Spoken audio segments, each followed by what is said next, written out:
mga kapuso, mga katawas, mga ka-A to Z. Ayan.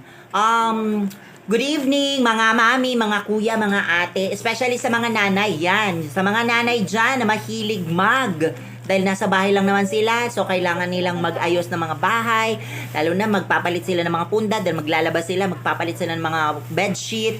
So ayan, very ideal na magkakaroon tayo ng eto, mag-unbox tayo ngayon or mag-unboxing tayo ngayon ng binili natin sa TikTok. Ito ay bedsheet ito.